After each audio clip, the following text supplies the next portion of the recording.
welcome to part one of how to develop motifs for improvisation. First, a definition. A motif is a rhythmic idea. It should be short, although it doesn't have to be. If you're doing this for the first time, it should be simple. And that's pretty much it. All motifs that are of the same species of motif should share a rhythm, and it's definitely helpful if they have a similar shape, so that the angles or the spacing between the notes isn't so different from one iteration of the motif to the other.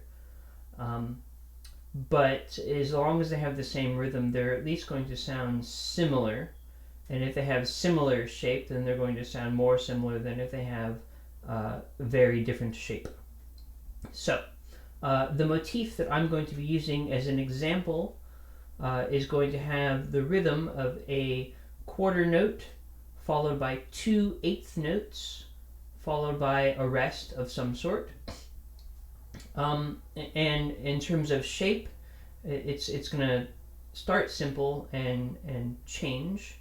But before we get into the actual improvised part, there's some preliminary work that we can do to make this easier. So moving forward, I'm going to be using notes from the F major scale, the concert F major scale. So you should know what that is for your instrument. So for B flat instruments, that's the G scale. For C instruments, it's the F scale. For E flat instruments, it is the D scale. And if you have an instrument that is not one of those, I hope you know how to transpose it. For you, because I assume if you have an A clarinet, you know how to transpose A clarinet.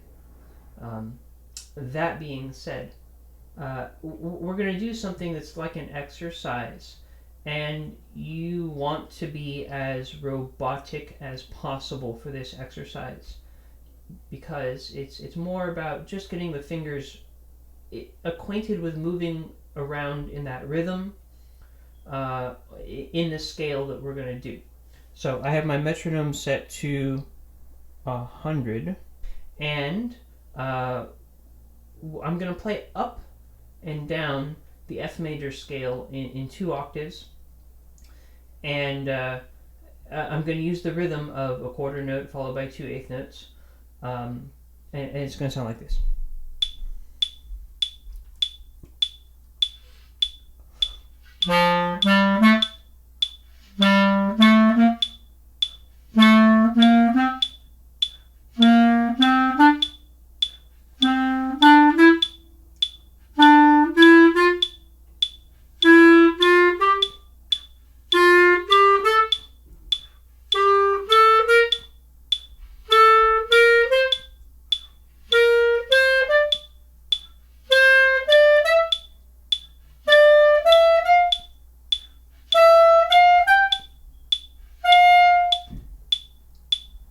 Okay.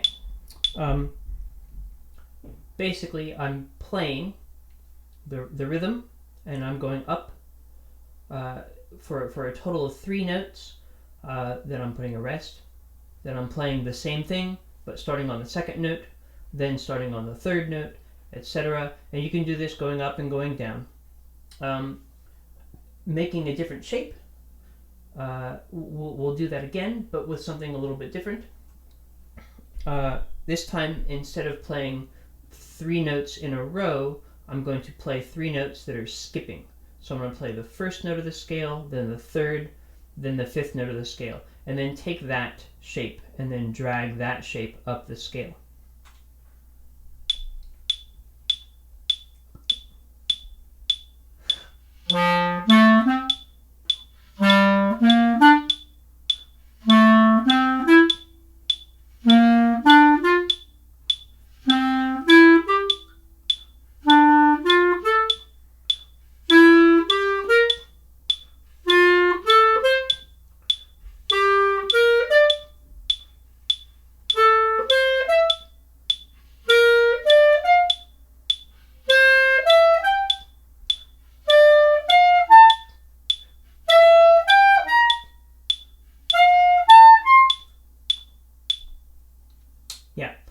And we could do this going up, going down. We could do this with different intervals. We can do this with different lines that follow different shapes. The possibilities are endless.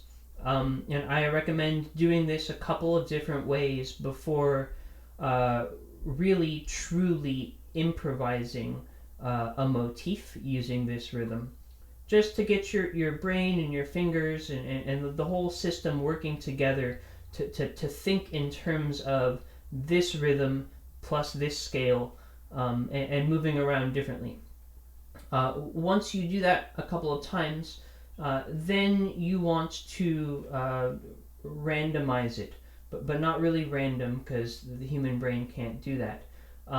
You should make decisions in the moment about how to play and what to play, all the while thinking of staying in the scale and trying to play the rhythm as accurately as possible, and really sticking to the motif and not deviating away from it. And the stricter you do it, then when it comes time to perform it, the freer you can make it, because you already have a very strong sense of how you want it to go. And then you can make it sound more spontaneous, and you can feel more spontaneous about it. So here is improvising using this motif, and I'm going to change the shapes. I'm going to start a little bit simple, and then sort of change it as I go for a little while.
So I could certainly do this all day long, and maybe eventually I would just start repeating myself, but then I might want to move to a different scale, or a different motif. The possibilities are endless. If you get to the point where you do feel like you're repeating yourself, then change scales or change motifs. Do one of those two things, and see if you can come up with new things. You'd be surprised how different even similar scales can sound if you're improvising, just because of the way the fingers lay on your particular instrument. It can really change things. Go knock yourself out with this concept for a while, and then come back for part 2, which will be, I believe, how to use a motif through a set of chord changes. How to represent the chord changes using these motifs. If you have any questions about this, go put it in the comments, or go look up other people's takes on motivic improvisation. Go listen to someone like Sonny Rollins, or Mark Turner, Chris Potter. they use motifs in different ways. In some ways, to an extreme, um, maybe too much for some people, maybe not enough for others. Um, but it's a good example of how to improvise and sound self similar, and sound like you are thinking about what you're doing, as opposed to just playing random notes. Have a nice day, guys.